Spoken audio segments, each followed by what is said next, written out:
I want to start straight off with a contrast to explain the fork in the road this country is staring at.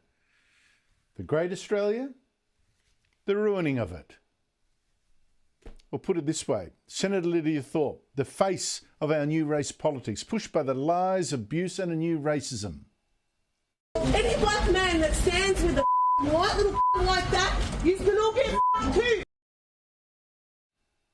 And then, on the other side, the face of what we risk losing. In fact, someone has just died. Faith Thomas, perhaps the fastest bowler ever to have played in the Australian women's test team. And yes, Aboriginal as well.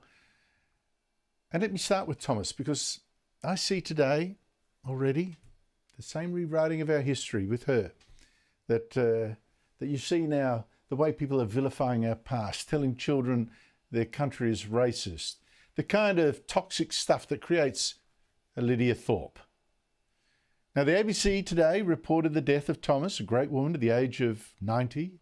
And in its report, in fact, many reports today, said that Faith Thomas was a survivor of the stolen generations raised at Colebrook home in South Australia's Flinders Ranges. That is false, as is now so often the way with these stories. It is true Thomas was raised at Colebrook home. With South Australia's so-called stolen generations, they were brought to this home, this one home. And she was just 3 months old when she went there and was first looked after by two heroic Christian missionaries, Sister Ruby Hyde and Sister Delia Rutter. But she was not stolen, always denied it. Now, I've reported this for decades, but you know how it is to modern journalists, the truth does not matter. Faith Thomas was in fact born to an Aboriginal woman and a German migrant. Her mother, Ivy, wanted Faith raised somewhere better than what she could offer, and so gave her daughter to the Colebrook Children's Home in Quorn.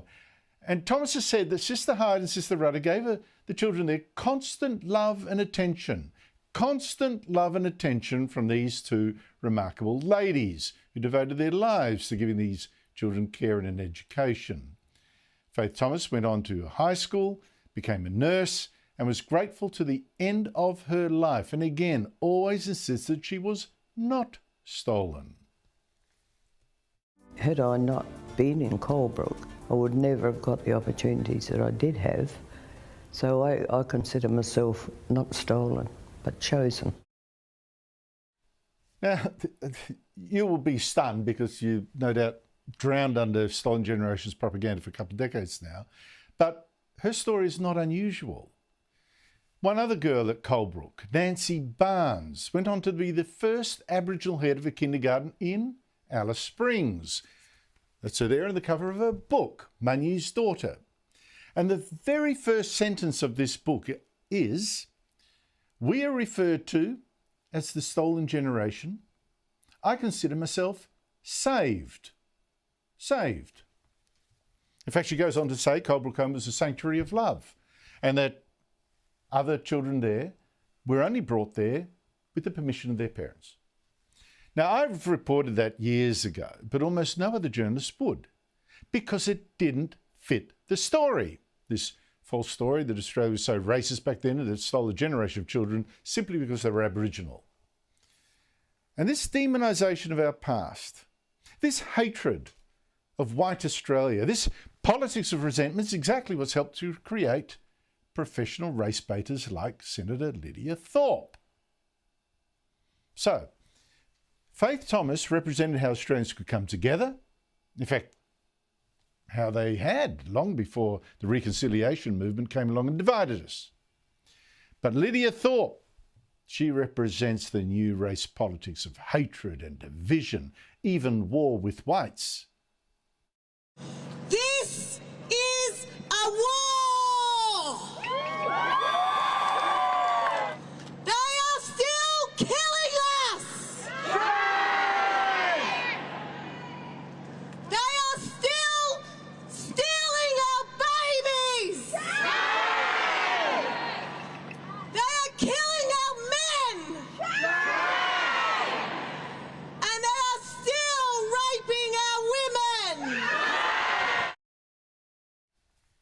Faith Thomas would never have had a bar of that kind of hate talk. Today, in fact, Lidia Thorpe became the first federal politician I can think of to be banned for life, even by a strip club, a strippers club, for being abusive and racist. I mean, how low can a politician go? Now, Thorpe was at this strip club on Saturday night for some party, and the management says she was going around telling white men that they were on stolen land. Now, I should say that Thorpe has a white father herself. Doesn't matter. When she left the club around 3 a.m, it got even nastier. You know what I say? You know what I say to you? Shut up. You know what I say to you? And you? You're a racist penis. Oh, penis. All I want to say to the black brothers there, and anyone that we're fighting, any black man that stands with a white little like that, you can all get too. Now, this strip club seems to have higher standards than our federal parliament because it, unlike Parliament, has now banned Thorpe on the grounds that apparently considers her a racist, a modern racist of the race-baiting left. We looked at security footage, spoke to staff, spoke to security, and it became obvious that the Senator's behaviour was not what we consider to be appropriate at the club. We're a very diverse club, we're a Brunswick club, and we it's a local area. Most of the people are locals, they come from all different backgrounds. Now, Thorpe is again claiming that she's the victim because that's how she rolls. Victim politics, in fact, got her to where she is. Faith Thomas, she was into being grateful and seizing opportunities. Lidia Thorpe is into being resentful and issuing demands. She said, "It's sad. People are utilising whatever they can to drag me down when we're trying to discuss important issues in this country." But remember that Thorpe's way of discussing important issues includes blocking floats of the Sydney's gay and lesbian Mardi Gras and getting in the face of police trying to move her on. It includes her lunging at a feminist she wanted to stop from speaking and wrestling with police until she crawled away on her hands and knees. It includes posting a tweet celebrating the burning of the doors of the old Parliament House by Aboriginal activists. Seems like the colonial system is burning down. Happy New Year, everyone!